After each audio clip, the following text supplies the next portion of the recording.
there was a kid who used to go to Providence ML that just got shot that we just found out about, and it was very, very sad to hear about. But in my mind, I was thinking that, man, we should, inspire more Yeah. people to, like, stay in school and, Absolutely. practice and, Work study hard. and work hard.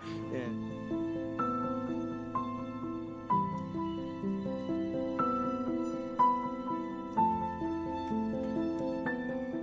Can you believe it? I'm still here. That's right, living inside this tent for 100 days from November the 20th to February 28th, bringing to you the issues and awareness that you need to know about violence on the south side of Chicago, but also to build a community center, to raise as much money as possible to build a community center on this block called O Block.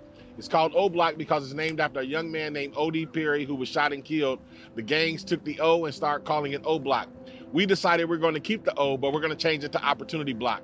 I want to thank Fox for giving me the opportunity every day to bring to you Rooftop Revelations, where I share my thoughts, viewpoints, and opinions as it relates to matters in Chicago and across our great country.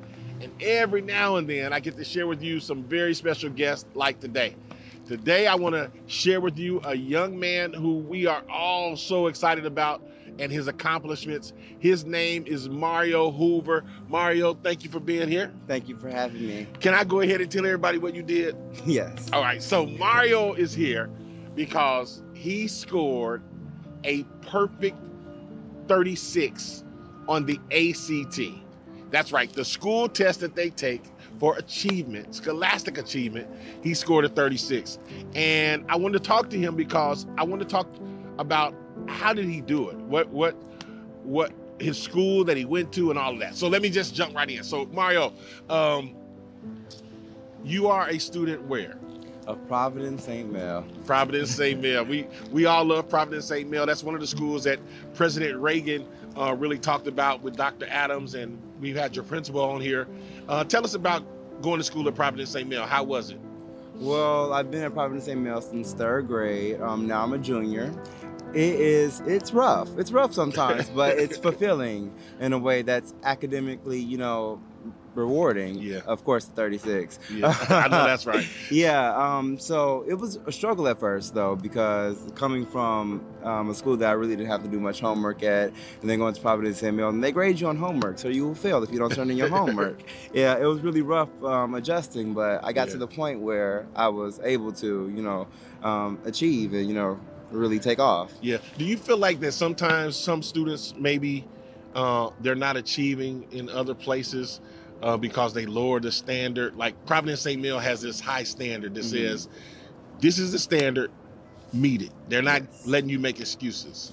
All the time. At Providence St. Mel, they really uphold the fact that this is where you should be at. This is where we are at. They make us study and practice for the ACT.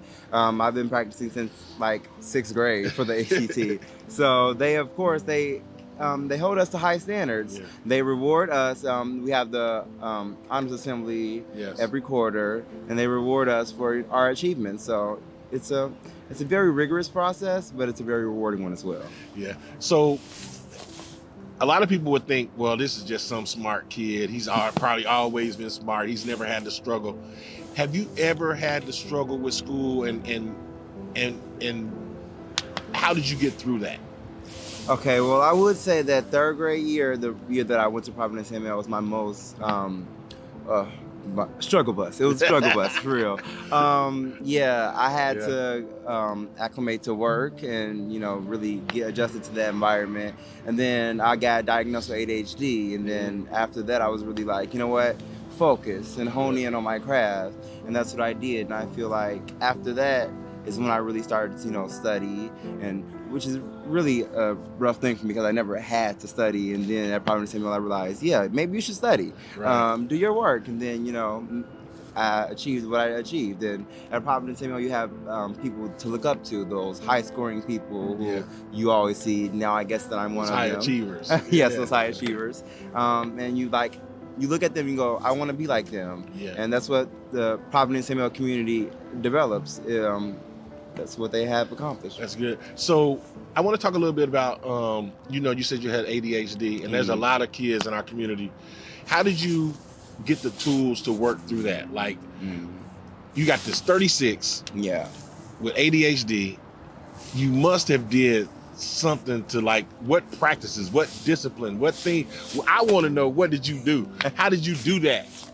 Well, okay, I would say it really hindered me up until the point where my teachers really were like, okay, Mario, we know that you struggle, but we see so much potential in you, and we want you to, excel. So I went after school, I got help writing essays, working out that time and balance to, really, get the highest possible score I can and to achieve the best way that I can. Yeah. So not only are you gifted at school, sure, but you're also gifted musically too. Tell us about that real quick. Yeah, so after school, when I go to my teachers, I always go to a music teacher and talk about music and do music things. I'm also an all-state musician, ILMEA, the Illinois Music Education Association. I achieved a very high score during my audition, so I got to perform at Peoria just this last weekend. Yeah, it was very, very fun. So here it is. You live in the neighborhood, and we've already talked in the past about Providence St. Mel is in the hood. Yes. And you live in that neighborhood. It's Garfield Park. Garfield Park. And like me, single parent mom. Tell us about how has it been living in the hood, but having a mother really, really push you? Because that's how if it weren't for my mom pushing me, I know I would not be on this platform. Same. So tell us a little bit about that. Well, my mother has always worked very, very, very hard for me to basically do everything that I do. She's worked overnight, and then she come home, she does hair, and then, she used to do golf puff, drive around tired all the time. And it really inspired me to, do my work, essentially. And it inspired me to, you can push through all your, hindrances, all your challenges, just achieve what you want to in life. Absolutely. Yeah. So, a few more questions. So, between you and some of the other kids in Garfield Park, I know you see a lot of kids or know of kids who have been shot and killed, or know of kids who just don't make it. What do we need to do to help our community to begin to thrive, so we can have other kids get 36s? I would say do what Providence St. Mel does. Providence St. Mel is a community that inspires. There was a kid who used to go to Providence St. Mel that just got shot, that we just found out about, and it was very, very sad to hear about. But in my mind, I was thinking that, man, we should inspire more people to stay in school. Absolutely. And practice and study and work hard and stay out of the streets. So it really touched me to keep working hard and want to inspire others to do better. So with all of this hard work and a 36, what do you want to do? Because we want to help you do it. So what is it that you want to do with this 36? What college do you want to attend? What do you want to major in? Okay, I want to go to Columbia University in New York. All right. I want to major in neuroscience and behavior and minor in music. I find that there is so much power in music, but also I find me and my mother used to watch House as a child, and I was inspired by all the doctors' achievements in House. So I want to inspire others how I was inspired through music and through that medical education. Wow, so Columbia University in New York. Yes. So we're gonna make sure we get in touch with him. I'm gonna do my part to help you get that scholarship. That's awesome. So man, listen, thank you for coming out in this cold weather and coming on top of this rooftop and let me interview you. We are so proud of you and so proud of your accomplishments, and thank you for working hard, and hopefully we can help some other kids to do the same thing. All right. God bless you. God bless. All right. So listen, as I always say, thank you for tuning in to Rooftop Revelations.